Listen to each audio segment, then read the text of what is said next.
Solid Hill TDS, J Leo, Hitchhikers, check. I'ma spit fire and propane. Keep a little baggie of some veggies, your romaine. Zombie ass bitch tryna eat up the whole brain. While this bummy ass nigga still asking for more change. Get your taste buds lit, popping right under your tongue. Lighten up a sharp strain, feel like it's chopping your lungs. Smoke another leaf to the head, feeling like Danny Phantom. Got a medicine jar in my car full of zany samples. Running with the factions when my rations getting low. Get down on the flow, blood races like I'm whipping blow. Shit show for show, I don't know, I just release and go. Can't hear what you're saying, this we too loud and you're speaking low. Johnny smoking haze in a blaze, I got heat to throw. Then I'm let the heater flow and send you to the heat below. Think it's a game, I pick the dice before you let them roll. Think I'm insane, but from the start I never had control. Have you ever danced with the devil in the pale of the moonlight? Have you ever laid with a demon with the flames by your bedside? Smoking the air, sipping on spirits, get the mood right, get the crew hype. Middle fingers to the blue lights, dancing on your grave while I gaze into the moonlight.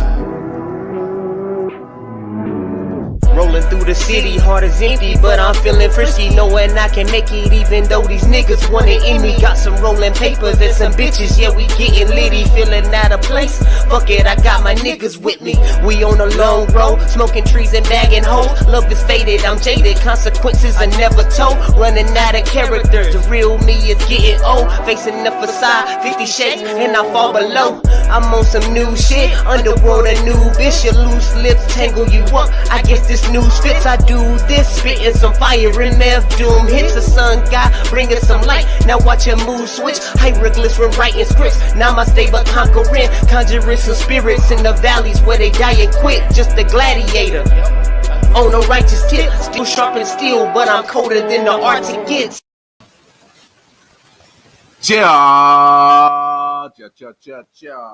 What's good, people? It's your boy, Wildcard Mar, a.k.a. Modelo Mar. Cheers, folks. Great day to be alive. Talk some sports. Shout out to all my Facebook watchers. If y'all just now seeing the show, I gotta admit I was in Facebook jail for about a week, so we couldn't post our videos on Facebook. My bad, y'all. I was talking sports on the Man Down podcast. Shout out to Man Down Podcast Network. I said a bad word. I said the C word, and no, I am not talking about a woman's body part. I am talking about the word that rhymes with rapper, that describes non-melanated people, and you can't get away with that on Facebook. Yeah, that's how America works. You can say nigga all day on Facebook. Can't say the C word. Imagine that. But regardless of all that, if you guys want to go back to the episodes from Tuesday, Wednesday, Thursday, Friday, and then of course the Thursday day stream of I.O.W. Sports, going over to the YouTube channel, we're on there. We are also on Instagram and all that stuff, but Twitch, Twitter, they post our videos as well, so y'all can always go back and watch those past episodes. But let's get all that house cleaning mess out the way.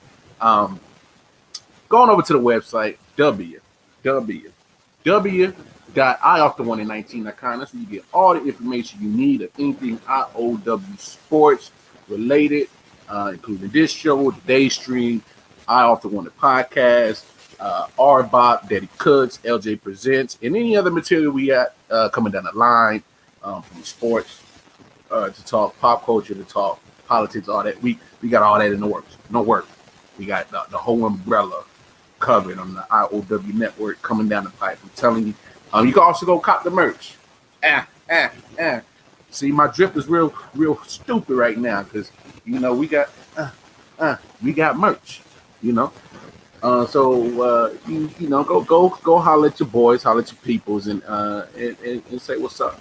Man Now Podcast. What's up? What's up? What's good? What's good? Hey, man, y'all had a fantastic show today. Y'all boys always cut up. I love watching y'all show. So, hey, everybody, I'm telling y'all, if you're not watching I.O.W. Network, go on over to the Man Down Podcast Network. Phenomenal. I'm talking about like straight out. The whole network's phenomenal. We didn't done many collabs with them. Melvin, Big J. I'm trying to get Corey, Cass, and Lonzo on the show. You know, they all got hectic schedules, so it's kind of hard to get people on the show. I mean, we didn't have Sincere and Peaches on the I.O.W. on the podcast. So I'm telling y'all, if y'all not watching the I.O.W. Network, going over to the Man Down Podcast Network for sure. Hey, fantastic people they got going on, all that stuff going on. Hey, another beautiful day to talk sports again. Blessed to be here.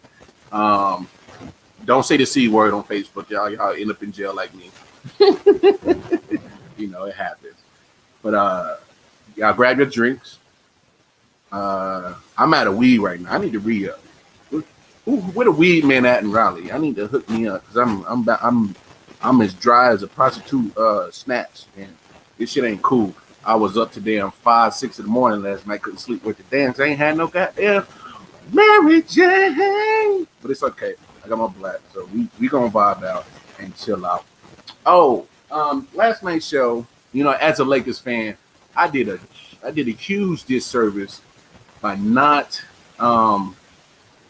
mentioning the life of a great player. But before we do that, of course, the intro music, that's my man 40 Water, aka Silent Hill, and of course Jay Leo. Pale Moon Devil Dance is the song. You see it scrolling on the bottom right there. Go holler at my guys.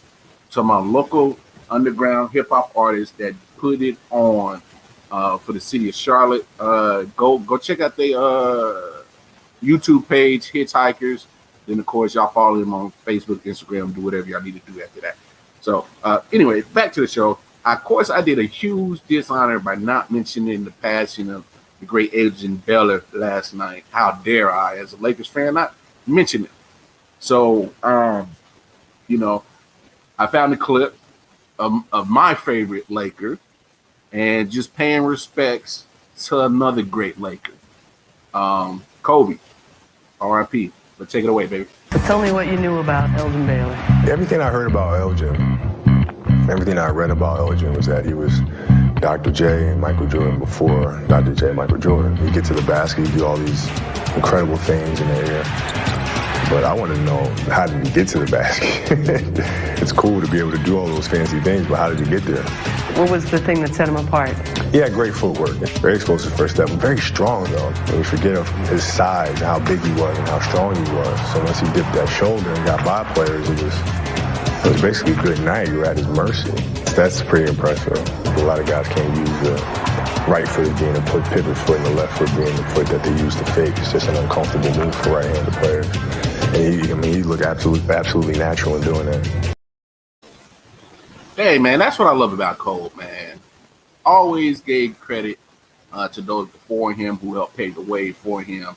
Of course, Cole made his own lane in the NBA world, but man, I don't know about y'all. I still ain't over Kobe Dawn, man. I still ain't over it. And you know, being 33, I saw Kobe's whole NBA career, and being a Lakers fan, I saw his whole career. I'm still not over it, bro.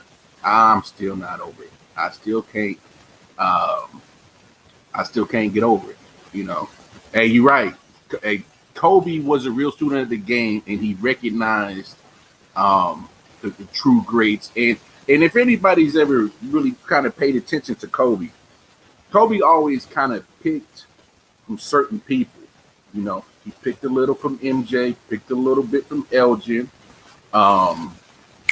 Couple of other he picked a couple of pieces from Iceman. Kobe loved game of basketball, always acknowledged the true greats, and kind of took a little bit of everybody's and made it to the Mamba mentality. But like I said, I'm still not over Kobe. But for those of y'all who are not familiar with Elgin Baylor, I would say go and do your research. But luckily, you have me. I did it for you. I'm not talking about stats and all that shit. We're gonna check out some highlights of the great Elgin Baylor. We're gonna have our own little momentous to him, showcasing his highlights and paying respects. Wild card my way by showing how great Elgin Baylor was. So it's about a 3.5 minute clip. It may be a little bit long, but hey, just I need people to understand how great Elgin Baylor was. All right.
Hey, there it is. I helped y'all out. I saved y'all some time and effort and energy by checking out the life of Elgin Baylor with his career, of course. So passed away at 86. So respects it, his family, condolences for sure. I mean, Elgin Baylor, man, true pioneer of the game. If y'all was paying attention to some of his that highlight right there, man, he was doing stuff before. I mean, just look at his presence that he had on the front court, man. I mean, you know, you talking about what these point guards are doing by having an inside and outside game. Hey, you know, take it back to Elgin Baylor. He's the guy that did it. He's the guy that pretty much started all that. A guy that has, you know, at that time that he was playing was doing something different, changing the game. And now you see it translate to 2021, and a lot of cats are pretty much just recreating a lot of stuff that Elgin Baylor did. I mean, you know, you can't take nothing away from Elgin Baylor. Shout out to him. Unfortunately, again, man, that's a tough situation that he passed. 2021 is man, it's pretty much a carbon copy of damn 2020. I mean, we're only in March, and now that we're a full year into this whole pandemic shit, who knows how long it's gonna take before we get out of here, though. But anyway, we're gonna keep it moving. Of course, all this Laker talk got me thinking, let's talk some more Lakers, y'all. Tonight, of course, you know, again, playing with no AD, no LeBron. Disappointing loss for sure to the Pelicans. Let me check the score again. I think it was 128 to 111, something like that. But Lakers, 128 to 111. It just doesn't look good for the Lakers, man. So see for yourself. Making his first NBA start up the guards, Contavious Caldwell-Pope and Dennis Schroeder with the floater. Kuzma played by Ingram. This is Schroeder. Lead pass, and it's put down. Shot coming into today, 7 of 8 from the field. Hit that first bucket, making it 8 of 5. Nice pass. Went over Denver. Shot the ball pretty well last Tuesday versus Portland as well. Pope not able to hit. Ingram for 3. Yes. Terrific job as usual off the boards. In fact, Pelicans, the leading offensive rebounding team, up on the halfway point this first quarter. Bledsoe getting it to Adams, not able to handle, but it's recovered. And here's Williamson, followed by Kuzma. Arv Albert, Reggie Miller from New Orleans. Best young players in our game to kind of revitalize that mid-range. Pretty pass, Caruso. Free pass, but it's turned away. Jackson Hayes, just a second-year pro out of Texas. Oh, it's put down. Back up the Pelicans. The lead pass, nearly thrown away, recovered, and Williamson. And the reason why is that is the great 3-ball, the great equalizer. The Saul sideline. Pelicans without Lonzo Ball. Nice pass inside. Now 35% from the field. Oh, the spin by Hart. Couldn't finish. Adams. Kuzma tried to put a move on, then is able to recover. Pops to the corner. Bledsoe gives right. Oh, it's stolen. Bledsoe's pass tipped off. We talked about him solidifying that third wheel on this championship team. He's got to be better. Even if you fail to sit, you're okay with that. Morris. And Chris Webber doing some studio duty today. LeBron or AD is playing. That's one thing everyone can do collectively, or at least in that first quarter.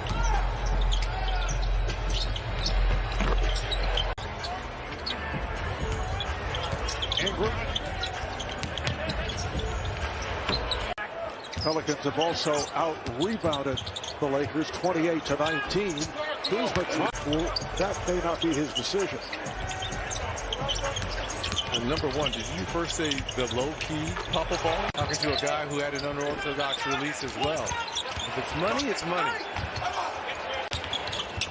Lakers continue to have their problems. Nice pass with the scoring table. I love the hustle that Caruso plays, but oh, nice. Oh, Reggie. I just wouldn't. We young guys have been locked in all night. No slippage. Christie played basketball at Drake University. She was an All-American. Some excellent genes there. Good genes. Coming here in the third. Final second. Julius Randle, also a one-time member of the Schroeder. They swing it, open 3 for Caruso. Coming up right here on TNT. Schroeder pumps it back out. Here is Lewis. Backs it up on Caruso. There's Lewis down the lane. Kept alive, though, by the Pelicans. Not only is Bledsoe struggling. Oh, Lewis. And Kuzma gets to the head. Harrell on the drive. Still have the big lead. And no Steph Curry in pops it that. out. No Steph Curry in that game. Still with that elbow. But his shot is off, and it's rebounded by Kuzma. As Kuzma squeezing through. It's under 3 to go here in the fourth quarter. Kostas Antetokounmpo has come on for the first time.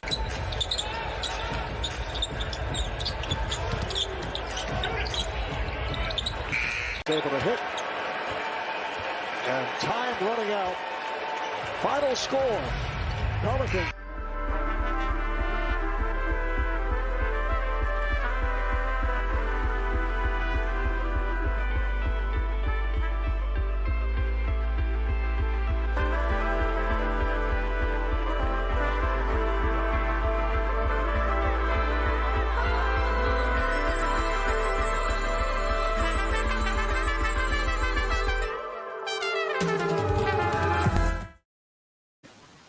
All right, y'all.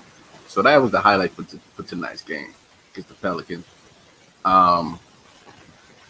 Ain't really much to say. It's just not looking good for the Lakers, and this is what surprises me with the Lakers. We'll talk about trade talks and all that stuff in a second. So yesterday I kind of pointed out that I was looking at one person in particular on this Lakers squad that's been crying and dying to get his time to shine. Was Kyle Kuzma. And played 34 minutes, 6 of 14 shooting, went 4 from 8 from downtown, 10 boards, 7 assists, 1 steal, 16 points. Only problem I got with Kyle Kuzma's stat line, 6 turnovers. Like, come on now, what are we doing? You've been huffing and puffing about having your time to shine, Kyle Kuzma. This is your time, man. What are we doing? You got your extension before the season started, which I didn't understand. I thought that the Lakers would have moved on from Kyle Kuzma. That's just me personally as a Lakers fan. And just they need help, man. Which and this is one thing I'm surprised as well with especially with the Lakers and how LeBron's kind of been operating with his player GM hat. If you go back, you can go back to when he joined the Heat. He was part of a trio. And when he went back to Cleveland, he was part of a trio. So I'm actually shocked that LeBron didn't, when he went to the Lakers, why he didn't try to repeat that same formula, because ever since he started that whole big three, well, I'm not gonna say he started the big three, because people have been doing big threes way before that if you really pay attention to basketball. But it's synonymous with LeBron. I'm surprised that he didn't put a word to Lakers management, as in getting a third player to be part of the big three. I said it yesterday. Just look at the Nets. You get KD, you get Kyrie, you get James. KD's been out for a minute. Kyrie's been in and out. Of course, Kyrie is on another hiatus right now for this road trip that they got going on. And but James is still consistent, still playing. So that's why I was a little confused on why the Lakers never really, why they never really made a push to get a third person.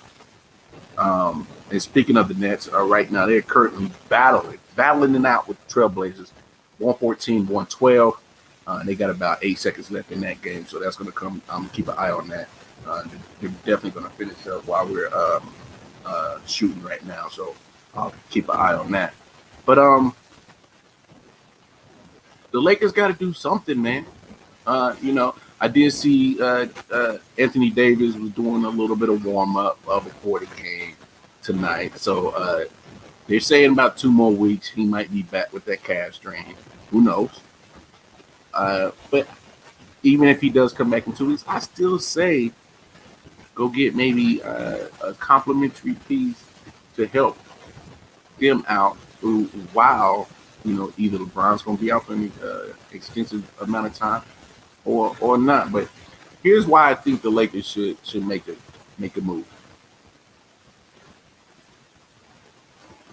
So this year in the NBA, they're doing that play-in tournament for the 7th and 8th seeds. So why would you want to play in this playing tournament and then put yourself through the actual playoff process. Or, you know, you want to avoid all that. Stay away from the 7th and 8th seed. Because I feel like that's more games that's, in my opinion, is unnecessary to play when you're the defending champion. But you know, if you stuck in the 7th and 8th seed, you're playing at least possible. So what it is, the 7th plays the 8th seed. The winner of that game gets the 7th seed, and then the 8th seed will play the winner of the 9th and 10th seed, and then the winner of the two losers of those two games the loser of the 7th, 8th seed will play the winner of the 9th and 10th seed game. And so the 8th seed will play the winner of the 9th, 10th game, and then they will be the 8th seed. It sounds confusing, but you'll see when it all makes sense when it gets down to the playoff time. But you want to avoid playing in that play-in tournament. For one thing, you know, of course injuries happen, but what if you in that play-in tournament and then you go down a key player in that play-in tournament, and then now you don't have that player available for the actual playoff push? You know, and then I'm not saying the Lakers are sliding, but you got to look at the West. You know, they're in the 3rd seed right now, but teams behind them are getting better. They're playing better. I mean, you know, is for me at this point, with no telling on timetable or time frame when you're going to get AD or LeBron back, what is there to lose by getting another third? Now that the standings have been updated, they're in the 4th seed now. You got Denver behind the Lakers, Portland, San Antonio, and Dallas. So they got to avoid the 7th seed. So pretty much you don't want to lose too much ground to Denver and Portland, who are both playing hot right now. And Denver and Portland are pretty much a game and a half, 2 games back of the Lakers. So you know that, and anything can go from there. But I think the Lakers, honestly, I think the Lakers should try to go get Oladipo. He can create his own shot. He you know, he's a tough nosed little guard. He could definitely provide you with some highlight reels, help put seats in the butts, even though that doesn't really matter in this COVID situation. But if it wasn't, if it be something compelling. But I mean, there's a lot of stuff that can happen between literally right now and Thursday at 3 p.m. Eastern Standard Time when the trade deadline ends. But you know, also look out for buyouts. But there's a person that can explain this better than me. Let's holler at Woj. Woj, take it away, baby. The Lakers are maybe a little more vulnerable than the team they brought into the playoffs last season. You know, certainly up front, it was really difficult to get to the rim last year against LA. Not so much this year in their front court.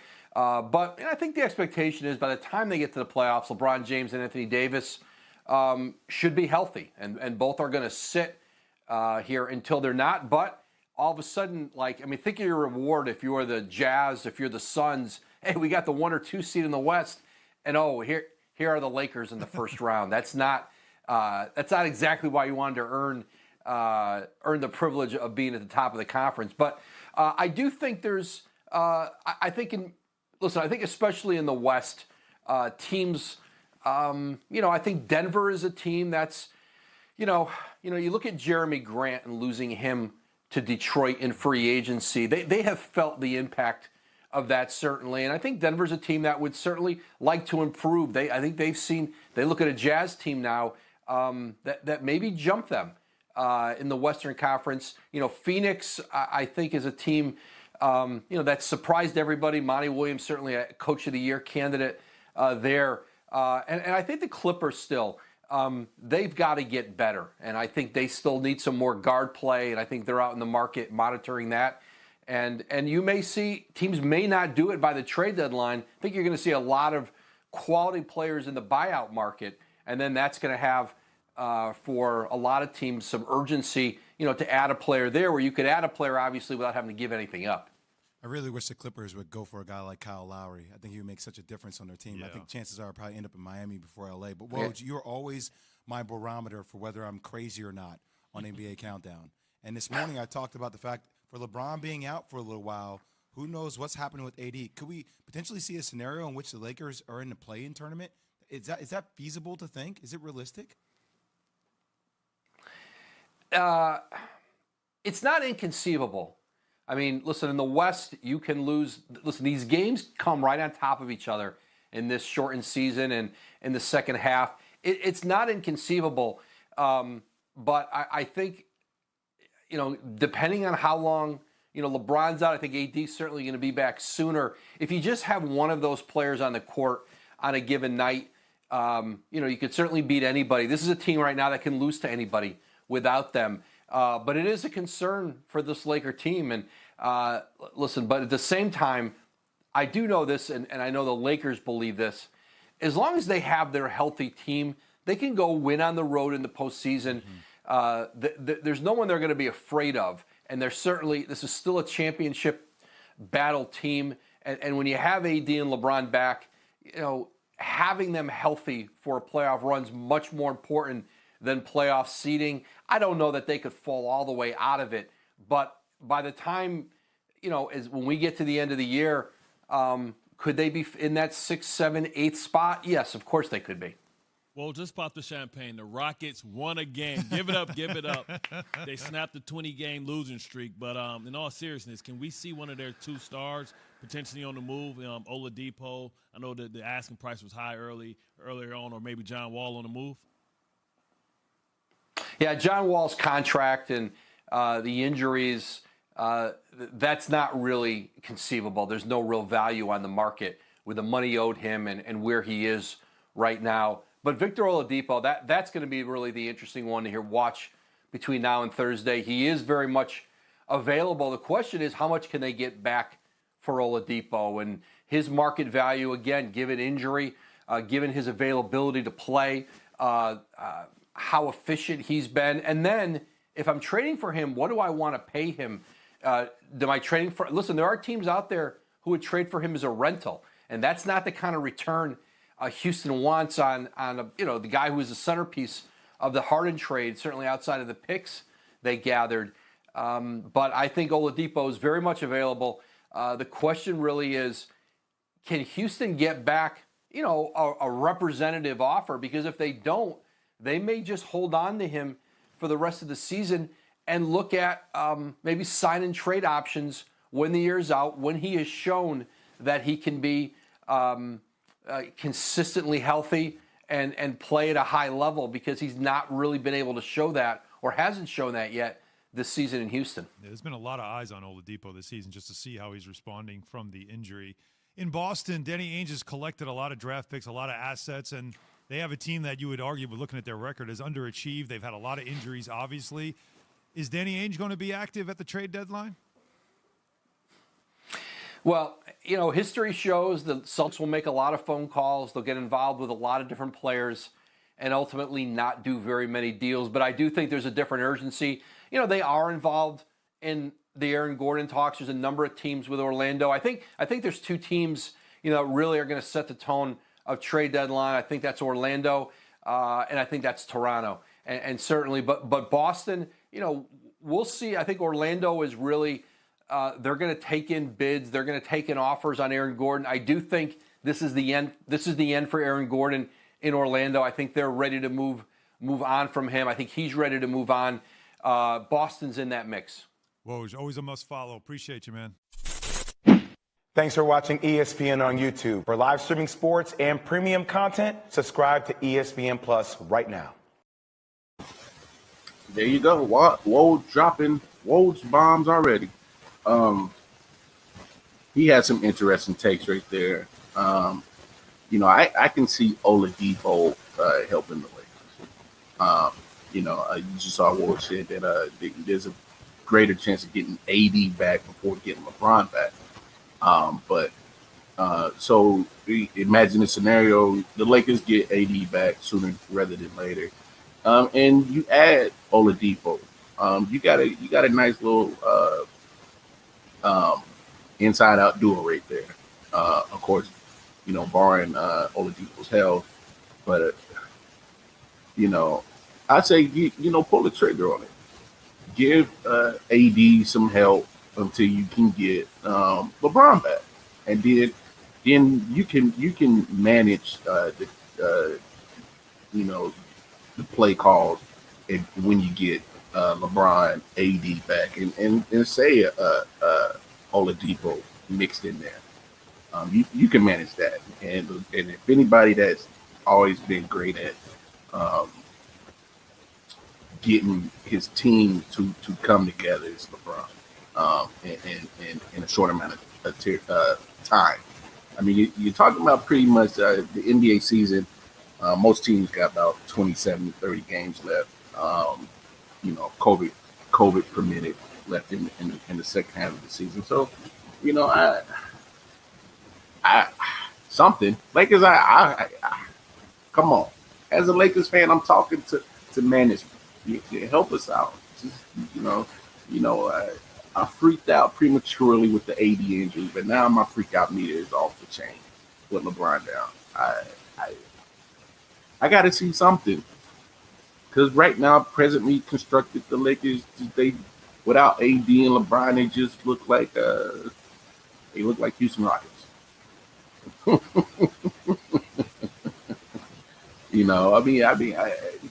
What else do you say? I mean, they're not. They're just not putting anything out there that formulates a chance to repeat right now. A lot of the chances of the Lakers repeating depends on AD and LeBron, and the timetable really has a huge question mark behind it when you get both of those guys back. Do something. Figure it out, Lakers management. But let's move on. Oh, real quick. That game did just go final. Nets 116, Trailblazers 112. So that was a real close game. That came down to the last few seconds of that game. Sixers and Warriors are still playing. So I'm actually watching that on the TV right now. We'll see what happens with the trade situation. But let's move on to some NFL news. Joe Flacco got himself a contract with the Philadelphia Eagles today on a 1-year deal to back up Jalen Hurts. And you know what? Good for him. I'm not saying it's going to matter or anything, but it's always good to have a veteran presence in your locker room to kind of help the young kid along. There might be a couple of things that Flacco might be able to drop some knowledge to help Jalen Hurts in his progression. I think I'm not saying that, I'll say it like this. With that move, that gives me more assurance that the Eagles are going to try to help Jalen. That could possibly be a Alex Smith, Patrick Mahomes situation where, Alex Smith was very instrumental on Mahomes' knowledge and getting him up to speed on the game. So this might be that type of situation right here. I'm not expecting Joe to compete for that starting job. I'm not, and I'm sure that the Eagles make that transaction with that in mind, that Joe Flacco is not competing for that starting job.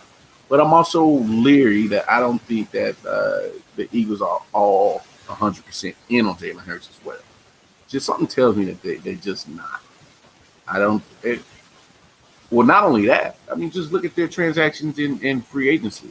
I'm not sure how strapped they were to the cap, but I didn't see them really making a lot of transactional moves in free agent period. This says that they want to be better.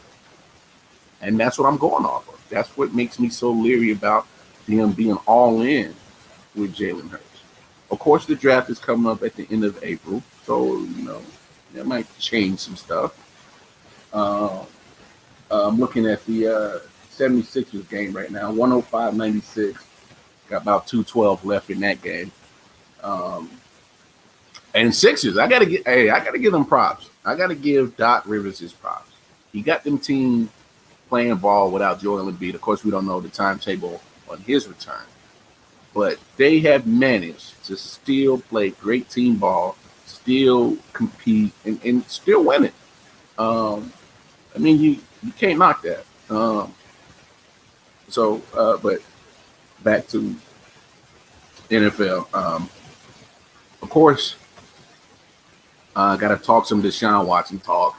I know it's like beating a dead horse, but of course, this is the latest on Deshaun Watson. Does continue now with a new statement from Rusty Hardin, Watson's attorney. We're also tracking the lawsuits. The total number of civil suits against Watson now stands at 16. That's with 3 new ones that were made public just today. KPRC2's Courtney Zabowski live at NRG Park to get you caught up on all those developments. Courtney?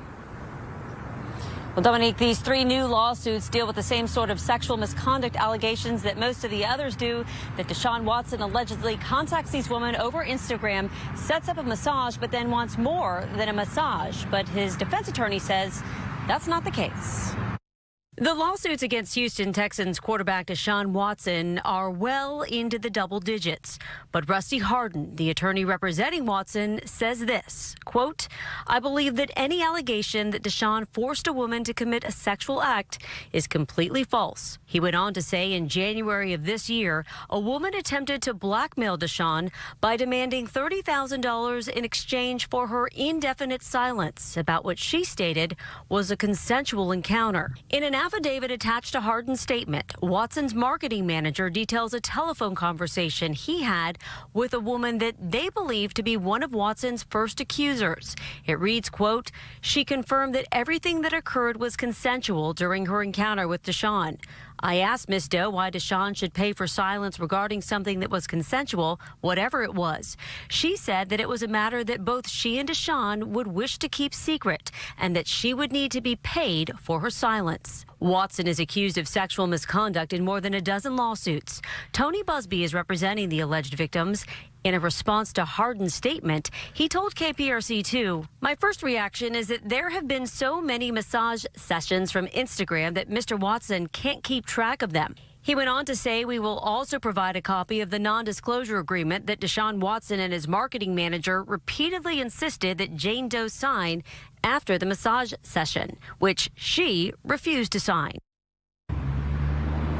And we have been in touch with the Houston Police Department. They're not confirming any sort of criminal investigation against Deshaun Watson. Most of these alleged cases happened here in Houston, but 2 did happen allegedly out of state, one in Atlanta, one in Beverly Hills. We've contacted both of those police departments, and they said they are not investigating Deshaun Watson. We're live at Energy Park. Courtney Zabowski, KPRC 2 News. Thanks. Well, about time all that lawyer money he paying for Rusty Hardin, he finally said something. I guess he was picking his spot, but that might be the only positive thing so far in the last 2 weeks for Deshaun Watson that's been dropped out there in the public. I mean, when you say you Jane Doe attempted blackballing, that doesn't look good, and this doesn't help the civil suits because now. It'll put into question the validity of these other lawsuits. I mean, literally, one of these allegations could take down the rest by finding some kind of fishiness, period. I hope it works out for Deshaun, but it's not looking too pretty.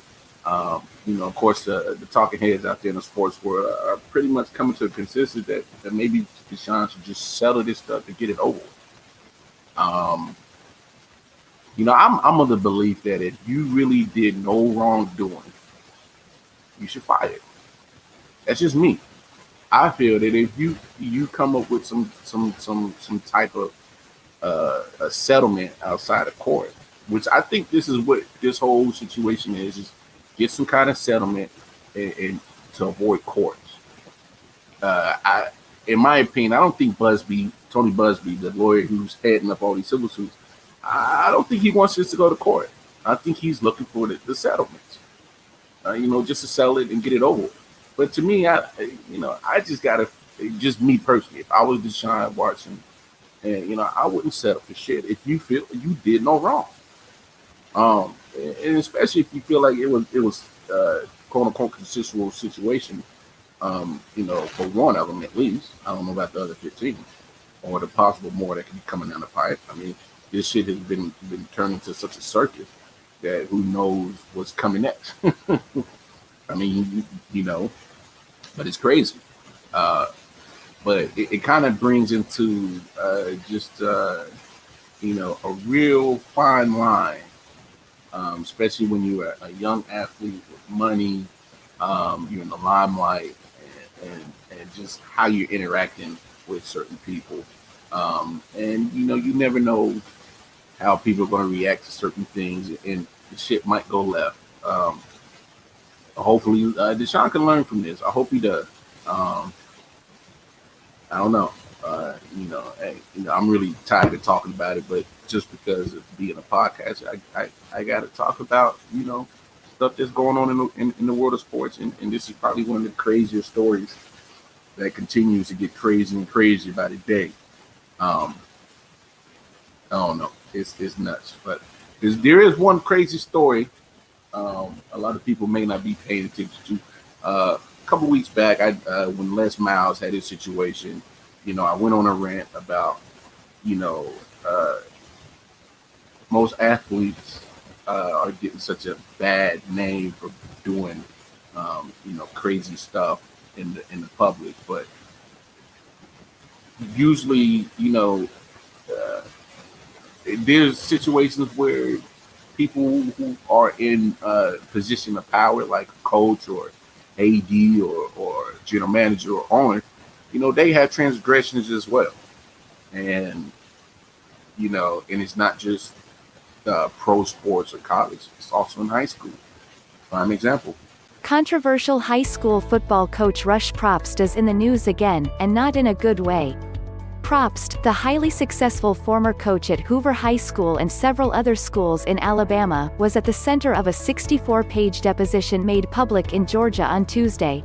Propst is now head coach at Valdosta High School, historically among the more successful programs in the country. According to multiple reports out of South Georgia, Valdosta City Schools Superintendent Todd Casson said the school is investigating the claims made in the deposition. Breached for comment by Al.com on Tuesday, Propst said he had no comment on the allegations. In the deposition, Valdosta Touchdown Club director Michael Nelson accuses Propst of, among other things, taking funds meant to pay for stadium advertising for personal use, instructing Nelson to raise money to pay rent for a pair of high-profile quarterback transfers, and interfering in the school's coaching search. The deposition is part of a lawsuit brought by former Valdosta coach Alan Roadmaker, who is suing the school board for wrongful termination. One of the two quarterbacks named in the deposition is Jake Garcia, who transferred to Valdosta from a California school but was later declared ineligible. Garcia landed at Grayson High School in Loganville and signed with Miami in December. The other is Amari Jones, a class of 2022 prospect who transferred to Valdosta from Atlanta's Carver High School. Propst was dismissed at Colquitt County High School in nearby Moultrie in early 2019 after being accused of various ethical violations. Propst briefly took a job at Upstart USA Academy in Cusada, Ala, but was hired at Valdosta last March. Ironically, Roadmaker wound up as defensive coordinator at Colquitt County in 2020. Propst, an Ohatchee native, coached at Asheville, Eufaula, Alba and Alma Bryant before rising to prominence at Hoover, where he won 5 state championships in 9 years before he resigned under pressure amid numerous allegations of wrongdoing in 2007. He was hired the following year at Colquitt County, where he won 119 games in 11 seasons, including back-to-back state championships in 2014 and 2015. Valdosta went 7-5 under Propst in 2020, reaching the state semifinals. He recorded his 300th career victory when Valdosta beat Lovejoy 52-14 in the first round of the state playoffs. You can read the full deposition here. Al.com's Ben Thomas contributed to this report. So, Russ Pro, I'm quite familiar with the, it was on MTV Tour Days when he was coaching at Hoover, Alabama, a very successful high school coach, but numerous allegations, and what that clip didn't tell you, I was also reading on the ESPN.com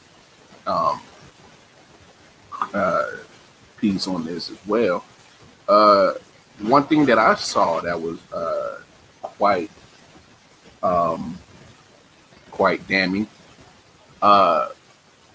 in a secretly recorded conversation. I guess he kind of leaked out that there were some payments made from the University of Alabama and Georgia. I don't know the validity of that, and I'm pretty sure the NCAA should investigate it, because when you're talking about two top SEC football teams, trying to pay to get recruits, I'm not an expert in NCAA violations. There might be a possible NCAA violation right there, So we'll see how much the NCAA wants to really investigate this situation.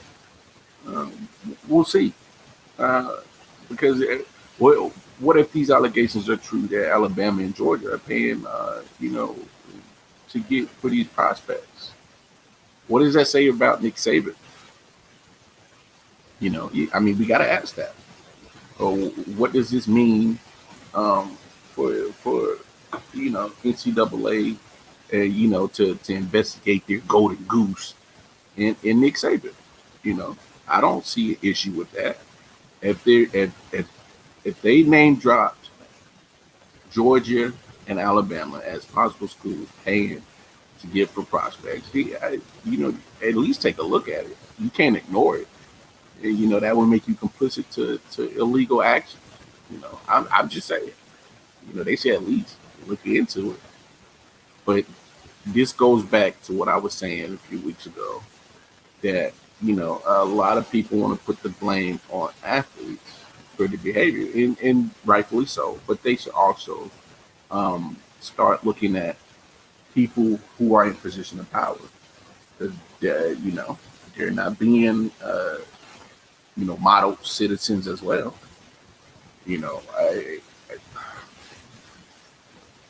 To me, it goes both ways.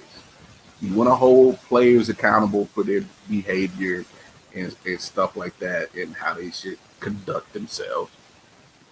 You got to do the same for the people in power.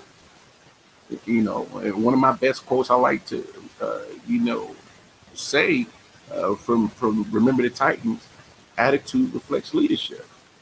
And usually, when you are a player and you're around these guys so often, I'm not saying that that's the reason why players misbehave, but again, if the bad example is set by people who you look up to in that hierarchy of position of power, and then it kind of rubs off as that behavior is okay. You know what I'm saying? And hey, man, it's a lot of it's starting at the high school level. And to me, there's no difference if it starts at the high school level, college level, or in the pros. If you see the behavior as an example set, and I'm not saying that you need to follow it, but the precedent is set. So, let's not always jump on the players for their weird behavior. Sometimes it can be a reflection of what they saw, be a reflection of leadership people that they looked up to, and they're reflecting the same behavior. And I'm not saying it's okay. I'm just saying, we got to take that into account. At the end of the day, people are going to make the decisions, and they got to live with it. But when you got people in position of power who pretty much are just doing whatever the hell they want to. You know, there's gonna be a lot of people that's gonna be like, well, damn, it's the coach doing it. He getting away with it. Why the fuck can't I? I mean, it's sad. It's sad. It really is, because I mean, some of these players are got potential to do so many great things, and you know, they can easily get thrown off their tracks by just one bad decision, and you know, it sucks. You know, this thing I'm watching is unfortunately in the headlines for some mess. Maybe this could have been avoided. Maybe it could. I don't know. We'll see how that situation plays out. But looking forward to this weekend. I can't wait till Saturday when the tournament picks back up. Looking forward to seeing the rest of the tournament. Sweet 16 always gets down to the nitty gritty. I'm expecting a lot of big games. Just went final about a minute and a half ago, not too long ago. 76ers 108, Golden State Warriors 98. So the 76ers continue their winning ways without Joel Embiid. Literally, the last 10 games played, they went 9-1 on a 3-game winning streak as of right now. That is wide open in the East. Brooklyn game back. Milwaukee's 2 games back, and they just started a 7-game winning streak. So, Milwaukee's getting hot at the right time. So we'll see what happens with that. What else is going on? See what they talking about on inside the NBA. They ain't really talking about nothing. But we'll see what happens for the rest of the week. Other little side notes. Cornerback Steven Nelson granted release from the Pittsburgh Steelers. So you got a solid veteran cornerback on the market now. Of course, already said that Joe Flacco got his deal to back up Jalen Hurts. Marcus Mariota restructured his contract. Speaking of restructured contract, I did see Tyreek Hill's situation. We'll talk more about that on tomorrow's show when it comes to restructuring, because we're coming up on our last few minutes of the hour.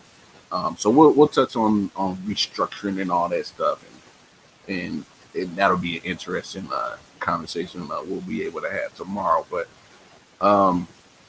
we hit that time, y'all. That time to say goodbye. I appreciate everybody tuning in, saying what's up to the guy. Y'all know how we do. We're going to go ahead and take y'all out to one more last song, that boy Silent Hill. And look, I look forward to seeing y'all and chopping it up tomorrow with y'all about some more sports. Until then, it's been real. Love somebody, hug somebody, people. Peace.